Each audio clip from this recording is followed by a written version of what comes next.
toneladas de pressão consegue aplicar no bico. É um desenho magnífico, um projeto magnífico. E é excelente para partir nozes, mas também pode partir pescoços. Não significa que tenha sido desenhado para partir pescoços. Temos aqui outros, a piranha e o pacu. São bastante próximos. Come sementes e este come animais vivos. E há pacos que têm dentes parecidos com os da piranha e mesmo assim só comem sementes. E algumas piranhas, se não existirem animais vivos à volta, também são capazes de comer sementes. Caem das árvores. Mas se a terra for amaldiçoada e não caírem suficientes sementes, alguns deles vão se transformar em carnívoros. E agora vejam estes pequenos esquilos. São uma espécie de esquilo. O que é que comem estes animais? Comem sementes e comem avelãs, pelotas. Bom, ultimamente com as chuvas ácidas, estas florestas que produziam estas bolotas têm estado a morrer. E não há comida suficiente para estes animais. E agora eles estão a comer animais que passam à sua frente. Tornaram-se carnívoros. Será que foram desenhados para ser carnívoros? Não. Os roedores, muitos deles comem plantas, mas não conseguem extrair suficiente energia dessas plantas. Portanto, são animais que comem os seus próprios excrementos, para reciclar várias vezes. Será que eles foram desenhados para fazer isto? Os coelhos fazem isto, os cavalos fazem isto, os roedores fazem-no. Eu penso que a Terra está amaldiçoada. Eu ouvi algumas conferências de uma pessoa que estava contra tudo o que eu estou a dizer. E essa pessoa disse que os intestinos de um carnívoro são muito mais curtos do que os intestinos de um herbívoro. E, portanto, isso prova a evolução. E eu falei com um estudante de doutoramento que estava a trabalhar na resistência aos antibióticos e ela estava a trabalhar com galinhas. Eu disse, fui falar com ela e disse, olha, temos todas estas galinhas com dietas diferentes aqui. Quero que me faças uma coisa. Aqui estavam as dietas diferentes. Vamos, por exemplo, soja. Algumas tinham peixe, algumas tinham proteína animal, outras tinham proteína vegetal. Em alguns incluímos antibióticos e noutras não. Tínhamos 4 grupos. Medimos, portanto, a massa corporal das galinhas numa dieta só de plantas. Galinhas que em 6 semanas crescem. Plantas mais antibióticos. Carne, ou neste caso peixe. E peixe mais antibiótico. Na verdade, não há grande diferença no crescimento. Isto eram os 4 grupos de dieta que tinha. E eu disse ao estudante, quando medires estes animais, eu quero que tu desdobres os intestinos e ponhas em cima de uma mesa e meças o comprimento. E ele disse, você está louco? Bom, talvez esteja louco, mas se não te importas de fazer isso. E quero, além disso, que meças não só os intestinos, mas todo o tamanho de todos os órgãos, do fígado, do coração, todos os órgãos. Isto é trabalho extra, eu não quero fazer isso. Eu é que mando. Faz. E ela fez. Vejamos o resultado. Aqui está a massa do aparelho digestivo. Quando eles comiam só plantas, era mais alta. Plantas com antibióticos era um pouco menos. Quando eles comiam peixe, ficou ainda mais pequeno. E com antibióticos ainda mais pequeno. E agora é estatisticamente diferente. Vejam o comprimento do aparelho digestivo. Os que comiam só plantas tinham os aparelhos mais longos. Fazia antibióticos um pouco menos. Peixe ainda menos. Peixe com antibiótico muito menos. Isto é interessante. Vamos ver outros órgãos. Vamos ver o coração. Isto é ciência a ser desenvolvida. Vejam que se eles comerem plantas, o coração era mais pequeno. Quando acrescentámos antibióticos às plantas, o coração aumentava. Quando era peixe, era mais ou menos igual às plantas, o tamanho. E quando acrescentamos antibiótico, o coração voltava a crescer. Isto é interessante. Sabem que cada vez mais os jovens estão a ter ataques de coração? Será porque os seus corações estão mais fracos, por alguma razão? Sabem que hoje não conseguimos encontrar galinhas no supermercado que não tenham antibióticos? E eu sugiro que nós não fomos desenhados para comer antibióticos. E, portanto, se comemos esta carne, estamos sempre a ingerir antibiótico e podemos acabar por ter um coração aumentado. E se, além disso, ainda procurarmos mais antibiótico, podemos ficar mesmo com o coração mais fraco. E, portanto, está aqui um processo, uma ideia para uma tese de doutoramento. O efeito dos antibióticos na anatomia do coração e na sua fisiologia. Só porque eu disse, mede os intestinos, mas também mede tudo o resto. É interessante, não é? Será que isto aconteceu através da evolução? Ou será que isto afetou a forma como os genes foram ativados? Vejamos o fígado, por exemplo. Quando estavam com antibióticos, o fígado aumentou. É um mau sinal se vocês tiverem um fígado que aumenta. O nosso sistema digestivo não é como o de um carnívoro. e é um pouco mais curto do que o de uma vaca. Mas nós temos dentes caninos e, portanto, fomos desenhados para comer carne.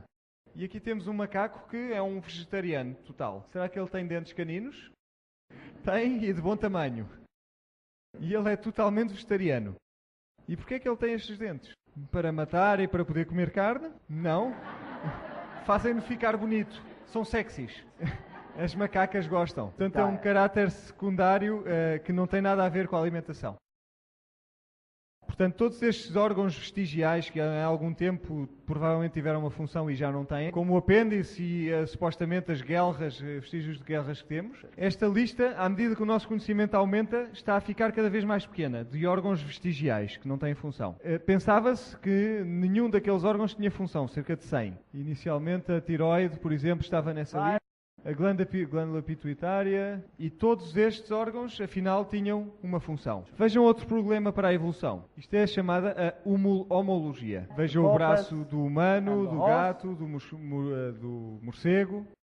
Chamamos a isto a variação do pentadáctilo, dos 5 dedos. Que o 5 dedos é o mais primitivo.